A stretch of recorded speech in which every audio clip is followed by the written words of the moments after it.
Welcome back to another episode of Rock Boys Football, continuing our summer scouting series as we take a look at one of the more intriguing teams, not only in the Big 12, but across the country, the Texas Longhorns. This is a team that you look at the personnel that they have on paper heading into 2023.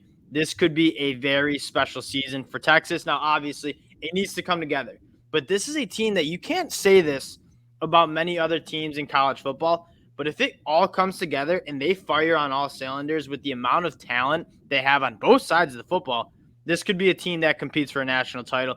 We're excited to get into it now. Before we do again, just want to say thank you to you guys. The summer scouting episodes are a blast to do because we get to learn a lot from the Texas fans. So let us know in the comment section what you guys think. If we're sleeping on some young players, let us know. We'll add them to the notebook. And if you do enjoy the content, consider subscribing to the channel. Again, all the support, almost 6,000 subscribers on the channel is truly an incredible number, and we can't thank you guys enough for all the support. Dill, I mean, there's one side of the ball you got to start on. It's the offensive side of the ball for Texas, which could be one of the best groups in the country.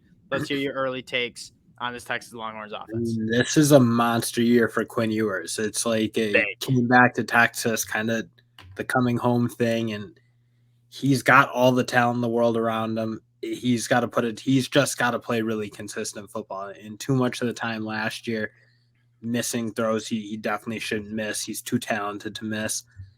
If he steps it up and he kind of comes into what he should be or what we all thought he was going to be, I don't see how you stop this Texas offense. Yeah, I think the injury played a little bit more of a role, than a lot of people give him credit for. Like it looked choppy at times. I think a lot of Texas fans would agree, but that he didn't look the same coming back from the injury. There's a couple things I'm excited about, and we've talked about this a lot with the young talented quarterbacks that are getting their first full offseason as the quarterback one. I mean, we keep in mind less than 12 months ago, he's battling Hudson Card for that quarterback one spot, not getting those first team reps with a lot of the wide receivers. Now he's the guy. He's the leader in the locker room. I think that's going to go a long way in terms of Quinn Ewers putting it together because, again, I mean, we don't need to remind Texas fans about how talented Quinn Ewers is. Like special arm talent. The next thing I want to talk about is the pass catchers that'll be around him because if he can put it together, Quinn Ewers, I mean, I would lean Ohio State as the only other team that has better playmakers around their quarterback than this Texas Longhorns program does. And I don't even know if I still think Xavier Worthy, I know he gets his love. Yeah. I think he's vastly underrated. I mean, the amount of speed and explosiveness he has is just like different. Like when you see him in the open field and there's only one cornerback around, there's nothing they can do. He's too fast. He gets going too quickly. Again, if he just cleans up some of the drops he had last year, and frankly, there was a lot of meat on the bone by missed throws where he was and if they can just pick up those throws, like we're talking him, I know we all like to talk about Marvin Harrison Jr. at Ohio State, and he is awesome, but I'm not sure Xavier Worthy can't close that gap and be like, man. Well, I just did a 2023 NFL mock 2 weeks ago. I had Xavier Worthy, the wide receiver 2 off the board. Like there is so much special, not only speed. Everyone talks about speed with Xavier Worthy, but the movement skills. You mentioned it. Being able to get going in a different direction really quickly. I mean, that's a different caliber of movement skills. I'm still salty he's not in the maize and blue up in Michigan, but Texas obviously got a good one. And I mean, from what I heard in the spring, I don't even know if Xavier Worthy is the better wide receiver on this team because apparently Adonai Mitchell is looking like an absolute freak, and he's a guy that also so much untapped potential. Like at Georgia, couldn't stay healthy. When he was healthy, he was phenomenal. But that was a Georgia offense that didn't really lean on their wide receivers that much. I don't know. He might be the best route runner in college football. Like he certainly will have his claim for that. You saw what he did against Ohio State when they needed a play on like a 3rd and 10. He could just go beat a corner one-on-one and make it happen. And Stetson Bennett was very vocal about it. He's like, when Adonai Mitchell's healthy, I think he said this. Adonai Mitchell's the best wide receiver in the country when he's healthy. So good. I mean, that was a massive ad.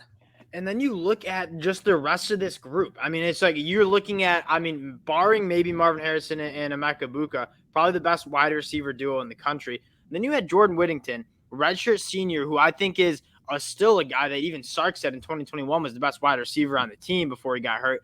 a guy in the slot that has like a running back build that can make those plays in that short and intermediate passing game that are just kind of underrated. So I think Jordan Whittington as a whole is underrated. You talk about his Nair coming back from the ACL. Jonte Cook's a true freshman that I think will be able to contribute year one.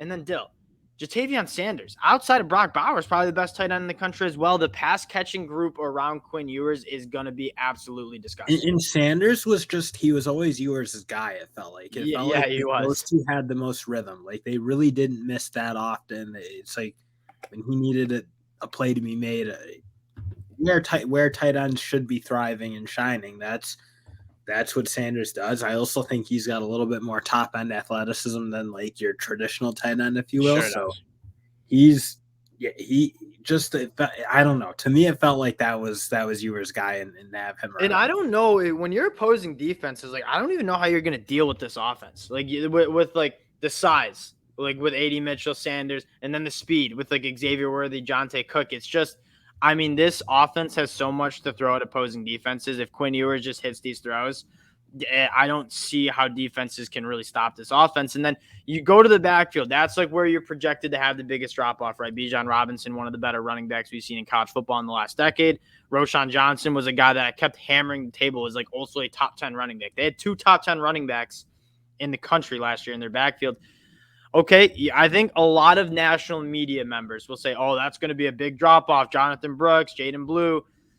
CJ Baxter is going to be the running back 1 in this offense. And what a blessing for Coach Sark to have Bijan Robinson for 3 years. And then, when Bijan Robinson goes as a top 10 pick in the NFL draft, you get the number 1 running back in the country from the 2023 class, a running back that I absolutely love in CJ Baxter. I'm not saying this running back room is going to be better than what Bijan and Roshan Johnson were last year, but the drop-off is not going to be nearly as much as I think a lot of people, the national media, has to say about it. Yeah, and that'll be, again, a huge part, because at the end of the day, what Bijan Robinson especially did for that offense was just like different. I mean, he was probably the best running back since maybe Saquon Barkley, and I'm not sure I'd put Saquon over him. So replacing him is going to be hard, but you're right. Like, when you can recruit the way Texas does, and the way true freshman running back have at times come in and played, especially like Bijan Robinson obviously came in, was a monster difference maker. CJ Baxter can give that to them, and they're still going to CJ Baxter is so special, and I'm not saying I don't think it's crazy to say year 3 he might be like but like as a true freshman, like, there's stuff he needs to clean up, but man, the talent is just so special with CJ Baxter. And then you go to this offensive line, like, this is what I mean. Like, Quinn Ewers, if he puts it together, one of the best quarterbacks in football, surrounded by some of the best pass catchers in football, a very solid run game. And then, Dale, this offensive line, barring maybe Georgia, Michigan, it's probably one of the better groups that's returning in 2023. Well, and that'll be the thing. It's that unit was so young last year, and you did certainly see some bad moments, especially in the pass protection game, where they were giving up too much and not picking blitzes up. But it's so wildly talented. It was so young. If they just develop into, again, like guys like Cole Hudson, Kelvin Banks is going to be a first-round pick, I think, someday. Top 10 pick, yeah. 100%. And then I wouldn't be surprised to see DJ Campbell on the field either as a true or as a sophomore. You got a ton of talent. They just got to play solid. They got to be who they were at their best more often than they were. And I think that'll be a huge part in Quinn Ewers' game too, because frankly, he was under too much pressure in games like TCU or even Baylor, where they did play okay, but just giving up too much. If they can, again, just grow into what we kind of think they should, and make those big steps, like those 3 freshmen should get way better. And what you said is really important in terms of like I remember talking about the South Carolina offensive line last year, whereas like they struggled in 2021. They, like, physically, they just couldn't block who's across from them, and then you're returning all those guys in 2022, and it's like, okay, they could get better, but just physically, it seems like they're not it. What you mentioned is it's a lot, and when you go back to the film, it's less of a physical limitation and more just like, hey, communicating, picking up these blitzes the right way. Returning all these guys is certainly going to help, because physically these guys can block. They're a very, very talented group. Now it's got to all come together in terms of communication. You have a veteran in Jake Majors probably calling out to protections. Quinn Ewers taking a step with that as well. I mean, It's hard to say this offensive line doesn't have the capability to be a top 5 group in the country. Now, if this offense clicks, this team is probably going to win the Big 12. What I think when we're talking about potential national championship contender, I want to see some more strides from this defense that last year was an extremely good group. Let's start up front here. And that's what we've been saying. Like, for a long time, Texas was like, especially under Tom Herman, it was a really soft defense. Yes. Never really tackled well. This unit came around, and you saw what they did against a team like TCU that had a good offensive line. They were just beating the brakes off them up front. They could not block them. They were getting negative plays consistently. I think Barron Sorrell is one of the better defensive ends, edge rusher guys in the country. And then, of course, you do lose a little bit in the middle, but Byron Murphy and Tavondre Sweat, especially Tavondre Sweat, played a fair amount. And then I think you have Alfred Collins adding some depth that, again, and Trill Carter, the Minnesota transfer, who like a lot, when he hit the portal, like a lot of teams wanted him. I was kind of surprised Trill Carter decided to come to Texas, but I mean, as a depth piece, you mentioned it, Alfred Collins, Trill Carter, depth on that interior.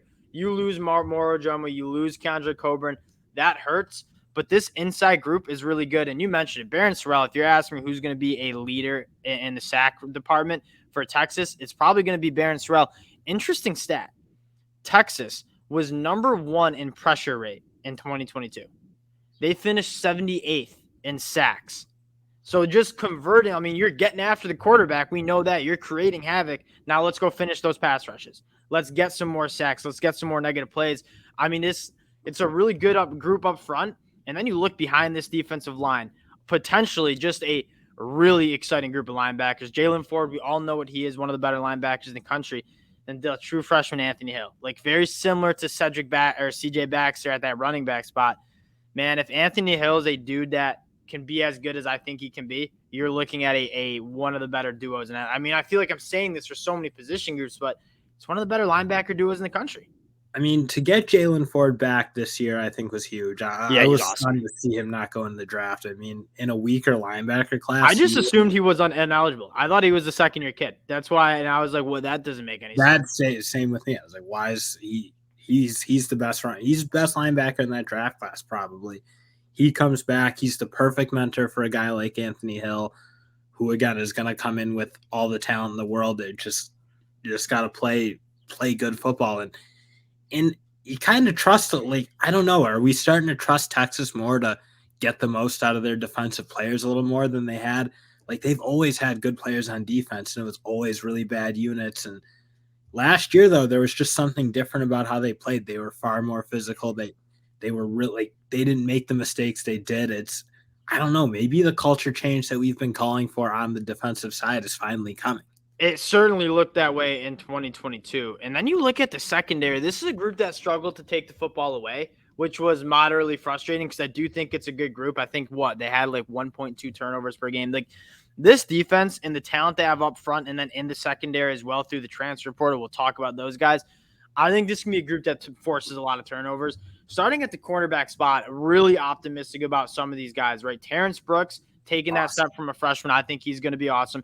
Ryan Watts was a guy that we talked about. We liked him out of Ohio State, was getting some draft buzz a couple of years ago. If he puts it together.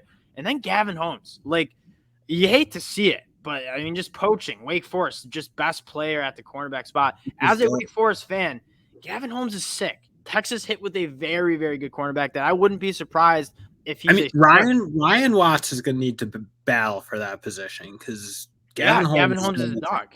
Like, I think Terrence Brooks has that one spot locked up pretty easily, but Ryan Watts is going to be in for a battle, I think.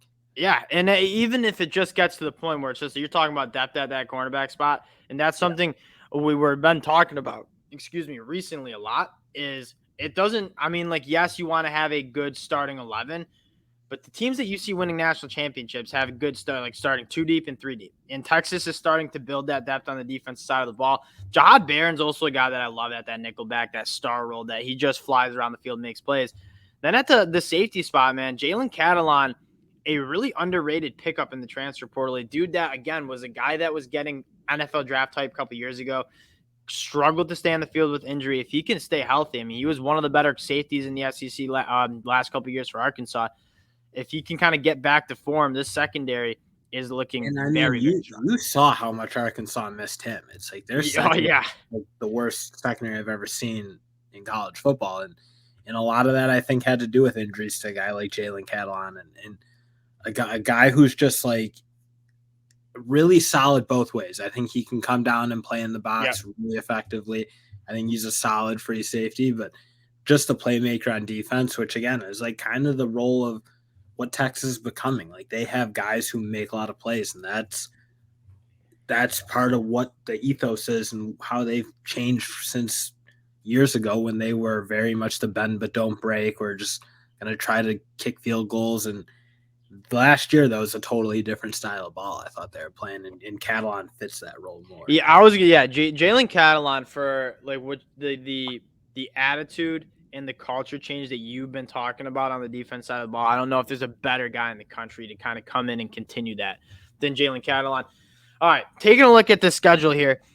I love that. I mean, like, I don't love that they have to go on the road to Tuscaloosa, but I love that they play Alabama early. Because if there's one, have so much confidence that they should win that game because there's no shot they should have lost last year. If Quinn Ewers plays all game, they beat that team, no doubt. And if Bryce Young isn't just like a magician, like Bryce Young, that was prime Bryce Young just being the best player in college football. You get Alabama in the end zone on the sack, but you get Alabama week 2. I love that for Texas because what's the one question Alabama, a massive glaring question Alabama has is who's going to play quarterback. And you might have a quarterback battle that goes into the season. They don't really have that luxury because they have to play Texas week 2. Normally you'd have like a couple cakewalk games, figure out who your quarterback is, get them like kind of settled in. They're not going to have a chance to get settled in. I mean, whether it's Tyler Buckner, Jalen Milroe, Ty Simpson, like this is going to be a team that's very gettable week 2. Looking throughout the rest of the schedule, like it's not an easy schedule. Right? You obviously play Oklahoma. You have to go on the road at TCU. That being said, if Texas reaches that potential that we've been talking about, I mean, it's hard to kind of pick them to lose a game in the Big 12 if they play consistent. It felt like to me the best team when they were going, like they shouldn't have lost to TCU or in Texas Tech. Like if they could have just made some of those plays. On paper, this is the best team in the Big 12, and it's not close. They just again, Quinn Ewers a little bit shaky at times, and that's ultimately to me what prevented them from being more like a 10-2 rather than what were they 8-4, 7-5, something like that. That was the difference. Is Quinn Ewers again? It's going to be so much on his shoulders if he can just hit those big plays that they were missing. That I don't see how anyone wins unless it's like a crazy an upset situation. Yeah, I mean we really could go through. I wanted to talk about on the road at Alabama, but we could go through this whole schedule. And the saying would be the same. Texas plays good football, they win that game. If Texas plays good football, they win that game. So that's the story of this Texas team. We just went through this depth chart. Disgusting. So talented. If they can kind of put that on the field on Saturdays, this is going to be a fun team to watch regardless. But for Texas fans, they're going to have a lot more fun if this Texas team can kind of reach potential of what the caliber of players they have on paper are. Again, appreciate you guys checking the boys out. If you do enjoy the content, consider subscribing to the channel. Again, can't thank you guys enough for all the support. We'll talk to y'all later.